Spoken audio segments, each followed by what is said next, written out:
Congress high command ने दिल्ली में बुलाई बड़ी बैठक। देश भर के कांग्रेस जिला अध्यक्षों को बुलाया दिल्ली। राहुल गांधी करेंगे जिला अध्यक्षों के साथ मीटिंग। कांग्रेस में अब जिला अध्यक्ष होंगे सबसे पावरफुल। राम मंदिर के भव्य उद्घाटन समारोह, एजेंसियों के दुरुपयोग और धनबल के बावजूद कांग्रेस ने अन्य विपक्षी दलों की मदद से लोकसभा चुनाव में बीजेपी के 400 पार के नारे की हवा निकाल दी। 2014 और 2019 के आम चुनाव में महज 50 सीटों के इर्द गिर्द सिमट कर रहने वाली कांग्रेस ने 2024 में 100 में एक कम यानी 99 सीटें हासिल की। ये संख्या इस बार अहम इसलिए है क्योंकि इसने लगातार 2 बार से अपने बल पर पूर्ण बहुमत हासिल करने वाली भारतीय जनता पार्टी को मैजिक नंबर से इतना नीचे ला दिया कि आज भी उनकी सरकार 2 अहम सहयोगी दलों के बैसाखी पर चल रही है। अगर एक ने भी अपना मन बदला तो मोदी सरकार के अस्तित्व पर खतरा मंडराने लगेगा। इस नतीजे ने देश भर में सुस्त पड़ी कांग्रेस में नई ऊर्जा डाल दी। कांग्रेस नेताओं ने बीजेपी के 400 पार के नारे का माहौल बनाना शुरू कर दिया।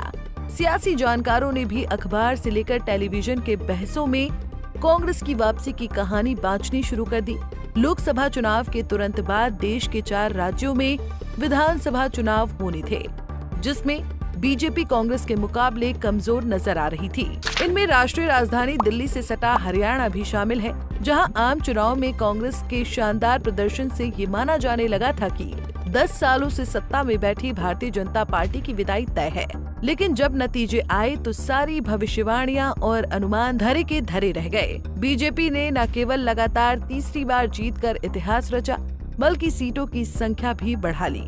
कुछ ऐसा ही हाल कांग्रेस और उनके सहयोगियों का महाराष्ट्र में हुआ, जहां लोकसभा चुनाव में बुरी तरह हारने वाली एनडीए ने विधानसभा चुनाव में इनको पानी पिला दिया। इन नतीजों ने कांग्रेस के मनोबल के उस गुब्बारे की हवा निकाल दी जो लोकसभा चुनाव के नतीजों से आई थी। विधानसभा चुनाव में बुरी तरह परास्त होने के बाद पार्टी हाईकमान को समझ में आ गया कि भाजपा जैसी इलेक्शन मशीन और आरएसएस जैसे ताकतवर सांस्कृतिक संगठन से टक्कर लेने के लिए वैचारिक मजबूती के साथ संगठनात्मक मजबूती भी उतनी ही जरूरी है। लिहाजा कांग्रेस ने अब नए सिरे से देश भर में संगठन को कसने का निर्णय लिया है। कांग्रेस हाईकमान ने दिल्ली में बने नए विशाल पार्टी मुख्यालय इंदिरा भवन में देश भर के तमाम जिला अध्यक्षों की मीटिंग बुलाई है। 27, 28 मार्च और 3 अप्रैल को देश भर के 750 से अधिक कांग्रेस के जिला अध्यक्षों के साथ लोकसभा में नेता प्रतिपक्ष राहुल गांधी, राष्ट्रीय अध्यक्ष मल्लिकार्जुन खड़गे और संगठन महासचिव केसी वेणुगोपाल चर्चा करेंगे।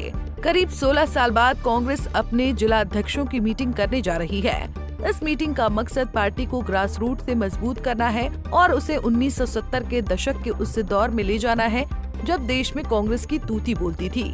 सूत्रों के मुताबिक कांग्रेस पार्टी में अब जिला अध्यक्षों का रसूख बढ़ने वाला है। अपने जिलों के निर्णयों में उनकी राय और सुझावों का सबसे ज्यादा वजन होगा। विधायक से लेकर सांसद उम्मीदवार तक के चयन में उनकी निर्णायक भूमिका होगी। बताया जाता है कि कांग्रेस ने संगठन चलाने का ये नया तरीका अपनी सहयोगी डीएमके से लिया है, जहां के जिला प्रमुख पार्टी में काफी ताकतवर होते हैं। उनकी डायरेक्ट पहुंच हाईकमान के पास होती है। यही वजह है कि डीएमके कई बड़ी टूट और घपले घोटाले के गंभीर आरोपों के बावजूद आज की तारीख में तमिलनाडु की राजनीति में सबसे पावरफुल राजनीतिक पार्टी है। प्रधानमंत्री नरेंद्र मोदी की प्रचंड लोकप्रियता के बावजूद भाजपा यहां अपने पैर नहीं जमा सकी है। दिल्ली में होने जा रहे कांग्रेस की इस मीटिंग के लिए तमाम राज्यों के लिए जिला अध्यक्ष अपनी तैयारियों में जुट गए हैं, लेकिन इस अहम बैठक में हरियाणा का कोई जिला अध्यक्ष मौजूद नहीं होगा, क्योंकि ये प्रदेश साल 2013 के बाद से बगैर संगठन के चल रहा है। इस बीच में कई अध्यक्ष और प्रभारी आए गए, 3 लोकसभा और 3 विधानसभा चुनाव हुए, लेकिन संगठन नहीं बन पाया। राज्य कांग्रेस में गुटबाजी का आलम ये है कि विधानसभा चुनाव के 5.5 महीने होने के बावजूद पार्टी अभी तक विधायक दल का नेता नहीं चुन पाई। बजट सत्र भी बगैर नेता प्रतिपक्ष के चल रहा है। संगठन होने और ना होने का मतलब क्या होता है, इसका सबसे बढ़िया उदाहरण हरियाणा है, जहां कांग्रेस एक जीती हुई बाजी को गंवा बैठती है और वहीं बीजेपी एक हारी हुई बाजी को जीत लेती है। बहरहाल कांग्रेस हाईकमान की ये ताजा कवायद कितनी कारगर साबित होती है, ये भविष्य के चुनाव में पार्टी के प्रदर्शन पर निर्भर करेगा।